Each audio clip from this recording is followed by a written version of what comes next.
Pork chop, extra gravy.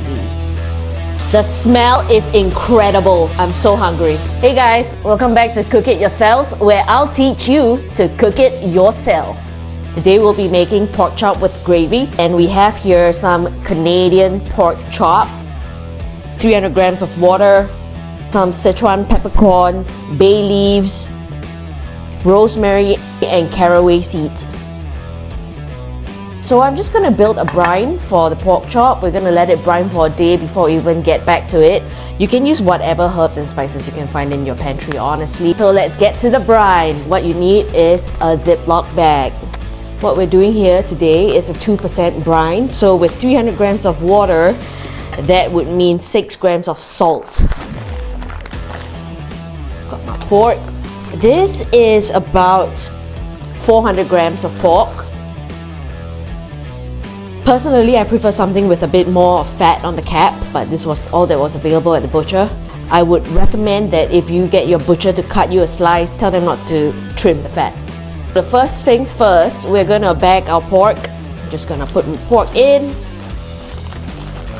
I'm gonna put all my spices in, my herbs, Sichuan peppercorn, the bay leaves, sprinkle of caraway. I like caraway, but seriously, you can add anything you like. I like brining pork because it makes it extra juicy. I prefer it so much to a dry brine. Put in some rosemary as well. And then of course 6 grams of salt.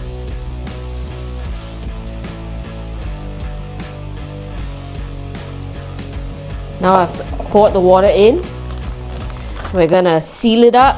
Try to get rid of as much air as possible.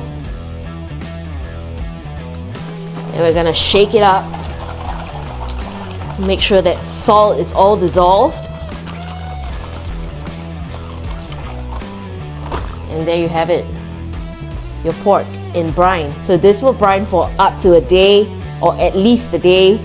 We're gonna take it out tomorrow, we're gonna dry it, and we're gonna sear it over a hot pan. And so this just goes into the fridge to rest. And don't forget, ABC, always be cleaning.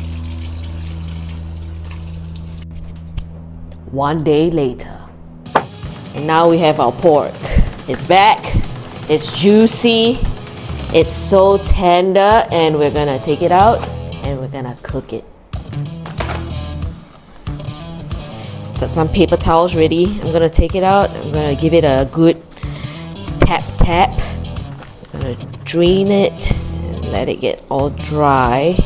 I mean, if you have time, you can also drain it over a rack for about 2 hours, but I've taken this out for quite a bit of time already because I wanted to get it to room temperature.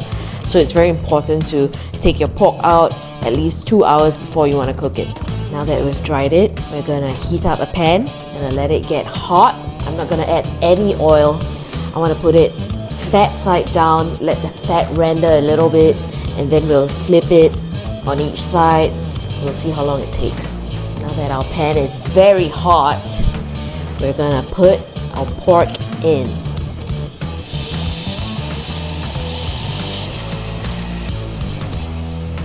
Right now, some fat has been rendered, so I'm going to just let it sit on its side. So the easiest way for you to find out, when you should flip your pork or any protein at all is when you pick it up and it's not stuck to the pan.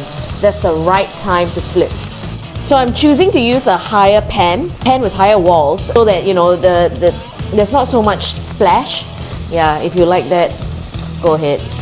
Look how tender it is. This is all because we let it brine for a day. That's so important. Now we're gonna flip it around. You wanna see that char. We're of course going to flip it back later. We're gonna get it to a golden brown state before we even serve. The smell is incredible. I'm so hungry. So now I've lowered the fire. It's on a medium heat instead of high heat because we want to let it cook slowly. We want it pink. We don't want it overcooked. We don't want it undercooked. And we want to get good color on it. I'm going to do another flip. Oh, look at that.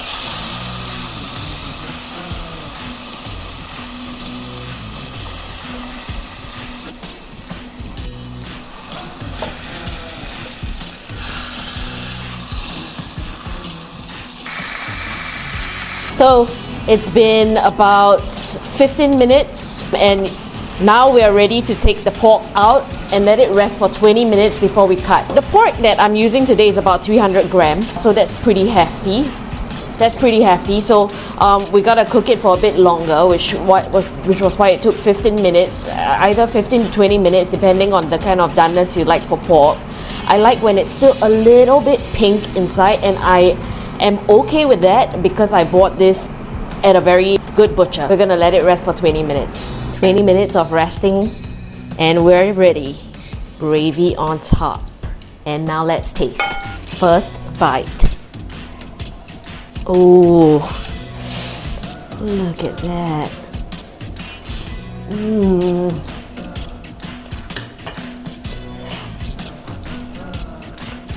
They are so good.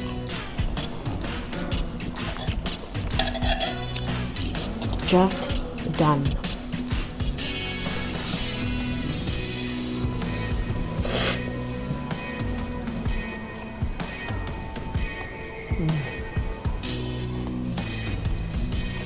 Well, the doneness is really perfect.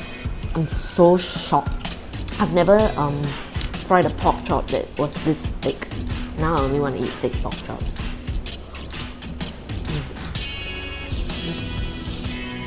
Thank you again for watching our video. Don't forget to like, share and subscribe, and we'll see you next week.